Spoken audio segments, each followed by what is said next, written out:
ETF index mutual funds నేర్చుకుని stock మార్కెట్లో రాణించాలనుకుంటున్నారా? వెంటనే ఈ నెంబర్కి కాల్ చేయండి. నమస్తే రమగారు. నమస్తే జయ. రమగారు, సాధారణంగా మనం వినాయక చవితి చేసుకున్నా, లేకపోతే దసరా అప్పుడు అమ్మవారిని పెట్టుకున్నా, ఇంట్లో ఏ పూజ చేసినా శుక్ర మంగళవారాల నియమాల్ని పాటిస్తూ ఉంటాం. చూసుకొని దాన్ని బట్టి విగ్రహాన్ని కదపటం అట్లా పెట్టుకుంటాం.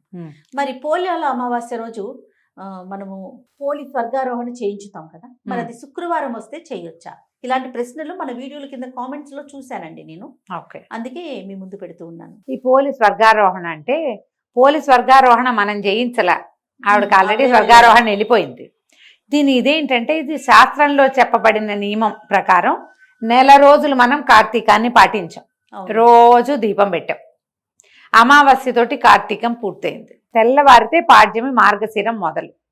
చిట్ట చివరి దీపంగా ఈ పాడ్యమి ఘడియల్లో దీపాన్ని విడిచిపెట్టడం ఒక పద్ధతి. శాస్త్రంలో కూడా చెప్పారు. ఈ పాడ్యమి నాడు పోలిపాడ్యం అని ఇప్పుడు చెప్పుకుంటున్నాం, పేరు ఇప్పుడు పెట్టుకున్నాం మనం. అంతకుముందు అది మార్గశిర శుద్ధ పాడ్యమే. ఇప్పుడు ఈ పోలమ్మ కథలో, పోలి కథలో ఆ అమ్మాయి మార్గశిర శుద్ధ పాడ్యమి నాడు దీపం పెట్టింది అని కదా విన్నాం మనం. అవును. అంటే అప్పటికి అది పోలిపాడ్యమి కాదు. ఆమె ఆ దీపం పెట్టిన నాడు పోలిపాడ్యమి కాదు.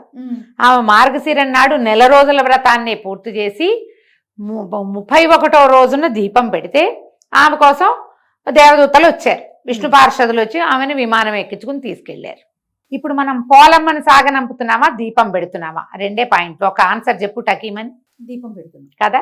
ఇప్పుడు మనం పోలిని పంపటల్లా, పోలిని తీసుకుపోయారు వాళ్ళు తీసుకెళ్లారు.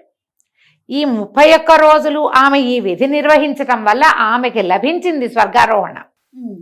ఇప్పుడు మనమేమనుకున్నాం, పోలమ్మనే మనం సాగనంపుతున్నాం. పోలమ్మని మనం సాగనంపటల్లా, కేవలం దీపం మాత్రమే. దీపాన్ని పంపించి పోలికి ఏది లభించిందో స్వర్గారోహణ, అది మనకి లభించాలని మనం దండం పెట్టుకుంటాం.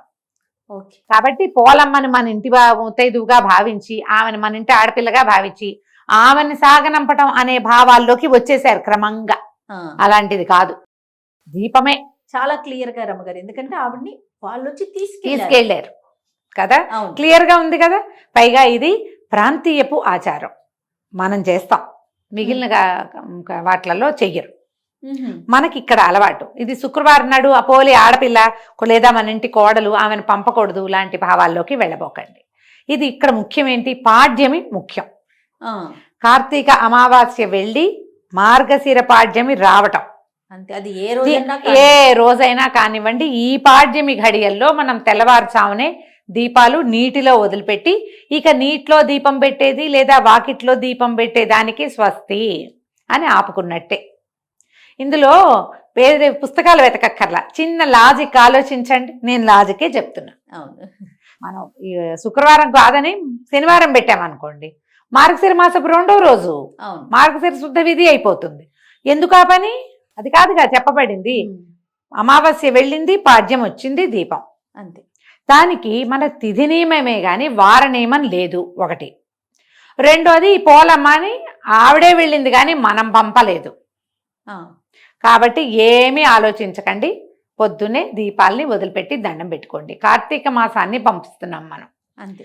అది కార్తీకం అయిపోయి మార్గశిరం మొదలవగానే పంపేస్తున్నట్టే తప్ప శుక్రవారం మంగళవారం నియమాలు ఇక్కడ మీరు పాటించవలసిన అవసరం లేదు. దండం పెట్టుకుని దీపాలు వదిలిపెట్టండి. ఇందులో ఎన్ని దీపాలు పెట్టాలంటే 1 పెట్టచ్చు, 3 పెట్టచ్చు, 5 పెట్టచ్చు, 9 పెట్టచ్చు.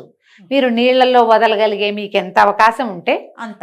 అన్ని మీకు ఏదైనా ప్రాంతీయ ఆచారం ఉంది, ఇంత పొడుగు అరటి దుప్పలో బోల్డ్ అని చేసి కుదిరితే చెయ్యండి, కుదిరితే చేసుకోండి. ఒక్క దీపం అయినా విడిచిపెట్టండి అమ్మా, చాలు. నీ ఓపిక. ఒకవేళ మనకి చెరువుకో నదికో వెళ్ళే అవకాశాలు లేకపోతే మన వాకిట్లోనే ఒక టబ్బు పెట్టి టబ్బులో నీరు వదిలిపెట్టండి. నియమం అంటే ఆచారం, మనం పాటిస్తున్నాం కాబట్టి తృప్తి, అంతే. అదో తృప్తి. వెళ్ళలేకపోయాం, ఇక్కడన్నా చేసామన్న ఒక తృప్తి లభిస్తుంటుంది కదా, అంతే. కాబట్టి మన తృప్తి కోసం ఇట్లా మన వాకిట్లోనే ఓ టబ్బో ఏదో పెట్టి బాల్కనీలో దాని నిండా నీళ్లు పోసి ఈ దీపాన్ని విడిచిపెట్టి ఓ దండం పెట్టుకోండి. అంతే. మార్గశిర మాసం కోసం నెక్స్ట్ ఆ మాసంలో ఏం చేయాలనే దాని గురించి ఆలోచించుకోవటమే ఇంకా, అంతే సంగతి. రైట్ అమ్మగారు, నమస్తే. నమస్తే.